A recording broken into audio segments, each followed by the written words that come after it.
O livro dos Números. Esse quarto livro da Bíblia leva adiante a história de Israel após o êxodo da escravidão no Egito. Deus os trouxe para o Monte Sinai e fez uma aliança com eles. E apesar da rebelião de Israel, Deus havia graciosamente providenciado um caminho para Israel viver perto de sua santa presença no tabernáculo. Assim, o livro de Números começa quando Israel termina sua estadia de 1 ano no Monte Sinai. E eles partem para o deserto a caminho da terra que Deus prometeu a Abraão. O enredo do livro é projetado de acordo com os estágios da sua jornada. A primeira sessão começa no Monte Sinai, mas depois eles saem e viajam para o deserto de Parã. E de lá, eles viajam para as planícies de Moabe, que fica bem em frente à Terra Prometida. A primeira parte começa com um censo, onde as pessoas são numeradas e é de onde o livro recebe o seu nome. E então a lei sobre como as tribos de Israel deveriam ser organizadas no seu acampamento. Assim, o tabernáculo deveria estar no centro e em volta dele os sacerdotes e os levitas. E então, ao redor deles, as 12 tribos arrumadas ordenadamente com Judá à frente.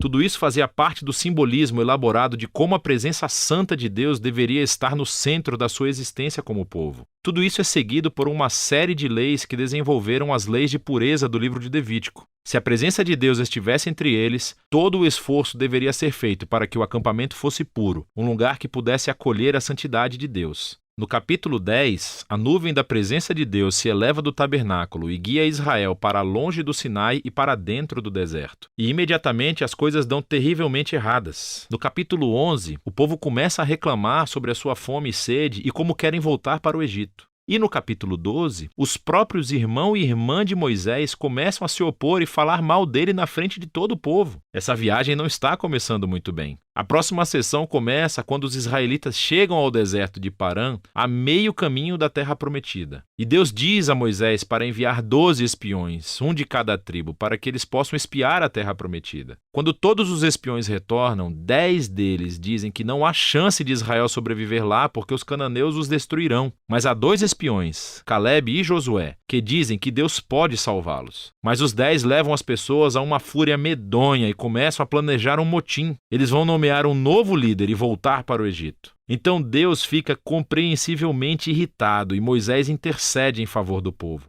Ele chama Deus para ser fiel às suas promessas a Abraão. E Deus faz isso, mas não às custas da sua justiça. Ele dá a esses israelitas o que eles querem, não entrar na terra. E Deus condena essa geração a peregrinar no deserto por 40 anos, até que morram. Somente os seus filhos entrarão na terra prometida. Agora, você poderia imaginar que essa consequência grave serviria de aviso para eles. Mas não, tudo fica ainda pior. Na próxima história, há um grupo de levitas que começou uma rebelião. E eles desafiam a liderança de Moisés e Arão, dizendo que eles foram longe demais. Assim, Deus lida severamente com esses levitas e renova o seu compromisso com Moisés e Arão como líderes de Israel. À medida que eles saem da região de Parã e pegam a estrada, tudo cai no fundo do poço de novo. Os israelitas começam a reclamar novamente sobre a sua sede e perguntam por que Moisés os tirou do Egito. Então Deus diz a Moisés para falar com uma rocha para trazer água para todo o povo. Mas Moisés não faz isso e ele ultrapassa os seus limites. Ele bate na pedra 2 vezes e depois diz: "Seus rebeldes, será que nós vamos ter que tirar água dessa rocha?" E então Moisés desonra a Deus, colocando-se no lugar de Deus como aquele que traz a água. E assim, Moisés traz sobre si o mesmo destino que a geração do deserto. Ele também morrerá no deserto e nunca entrará na terra prometida.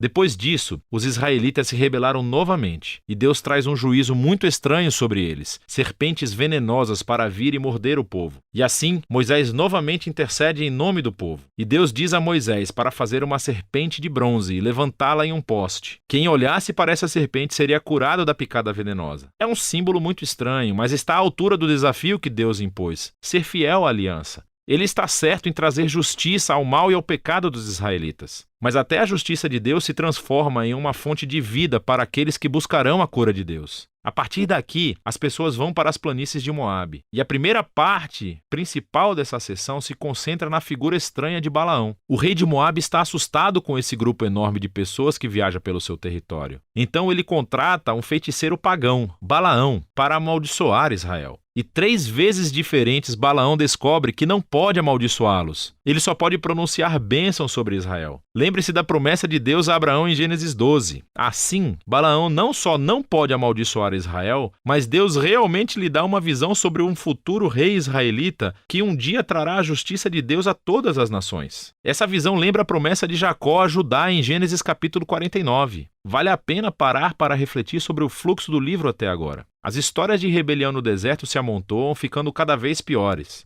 E embora Deus traga atos parciais de justiça sobre Israel, ele também continuou mostrando misericórdia, fornecendo comida e água ao longo do caminho. E assim a história de Balaão mostra a graça de Deus em cores brilhantes. Porque aqui está Israel, em um acampamento, resmungando e se rebelando. Mas nas colinas, sem o conhecimento deles, Deus os está protegendo e até mesmo os abençoando. E é esse contraste entre a rebelião de Israel e a fidelidade de Deus no deserto que tornou essas histórias tão importantes para as gerações posteriores de Israel. Assim, as histórias do deserto são recontadas diversas vezes por profetas e poetas bíblicos, e até mesmo pelos apóstolos no Novo Testamento. E essas histórias sempre servem como um aviso, que embora Deus seja fiel às suas promessas da aliança, ele também permitirá que o seu povo se rebele e enfrente as consequências. Depois disso, o restante do livro se concentra nos filhos da geração do deserto, e eles começam a se preparar para herdar a terra prometida. Eles fazem outro censo da nova geração e ganham uma série de batalhas com os grupos de pessoas ao redor deles. E algumas tribos até começam a se estabelecer na terra prometida. Então o livro termina com a nova geração pronta para entrar na terra. E Moisés está prestes a entregar as suas palavras finais de sabedoria e advertência. Mas por enquanto, é disso que se trata o livro de Números.